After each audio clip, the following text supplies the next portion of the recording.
తమ పూర్వీకుల నుంచి వచ్చిన ఆస్తిని కబ్జా చేస్తున్న వారిపై తగిన చర్యలు తీసుకుని తమ ఆస్తి తమకు దక్కేలా చర్యలు తీసుకోవాలని బాధితుడు అంబవరం సహదేవరెడ్డి కోరారు. ఈ మేరకు చిన్న చౌక్ పొలం ప్రకాష్ నగర్ సర్వే నెంబర్ 908లో మీడియాతో మాట్లాడారు. మా పూర్వీకుల నుంచి చిన్న చౌక్ పొలం ప్రకాష్ నగర్ సర్వే నెంబర్ 908లో 22.5 ఎకరా స్థలం ఉండేదన్నారు. అయితే ఈ స్థలాన్ని 3 విభాగాలుగా కోర్టులో మా దాయాదుల మీద భాగ పరిష్కార నిమిత్తం ఫైల్ చేయడం జరిగిందన్నారు.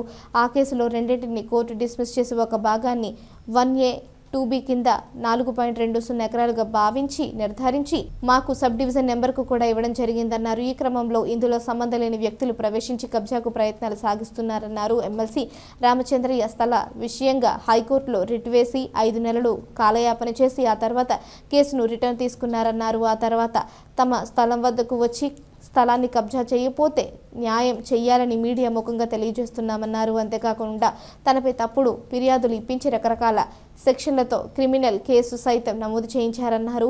పోలీసులు విచారణ సైతం జరిగిందన్నారు. రామచంద్రయ్య అధికార పార్టీ అండ చూసుకుని తమను ఇబ్బందులకు గురిచేసే చర్యలు చేపడుతున్నారని, ఆయన వల్ల తమకు ప్రాణహాని కూడా ఉందన్నారు. ప్రస్తుతం స్థలాన్ని కబ్జా చేసేందుకు యత్నాలు కొనసాగుతున్నాయన్నారు. ఈ విషయంగా తనకు తగిన న్యాయం చేయాలని మీడియా ముఖంగా కోరుతున్నానని బాధితుడు తెలియజేశారు. నా పేరు అంబవరం సహదేవరెడ్డి. మా పూర్వీకుల నుంచి మాకు వచ్చే సంక్రమించిన ఆస్తి ఇది. ఈ చించోక పొలము ప్రకాష్ నగరు సర్వే నెంబర్ 908.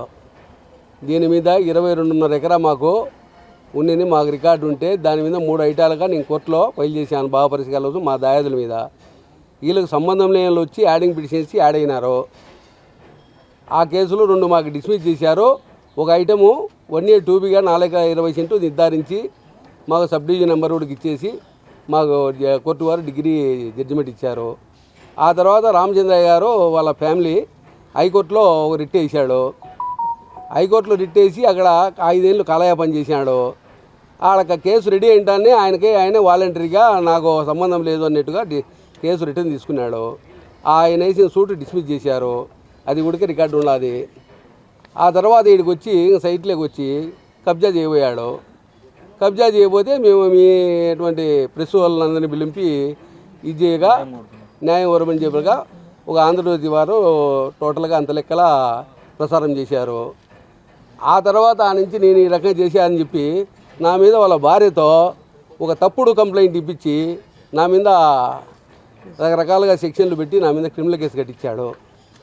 ఆ తర్వాత పోలీసులు దాన్ని ఎంక్వైరీ చేసి తప్పుడు అని చెప్పి నా మీద ఉండే కేసులు రెఫర్ చేశారు. ఈరోజు మళ్ళీ అదేవిధంగా పవర్ని అడ్డబెట్టుకొని ఆ రోజు వైసీపీ గవర్నమెంటు, ఈరోజు టీడీపీ గవర్నమెంటు, ఆడ ఎమ్మెల్సీ పదవే ఈడ ఎమ్మెల్సీ పదవే ఈయనకి వచ్చి ఈ రకంగా చేసుకుని అడ్డబెట్టి సామాన్య మానవులను చాలా ఇబ్బంది పెడుతున్నాడు. వీళ్ళతో మాకు ప్రాణహాని కూడా ఉన్నది. ఈ సైట్ వాల్యూ దాదాపున 30 కోట్ల వాల్యూ. దీన్ని దయవంచి మీరు మీడియా వారు కూడా ప్రపంచానికంతా తెలిసేట్టుగా చేసి మాకు న్యాయం చేయవలసిందిగా కోరుతున్నాము.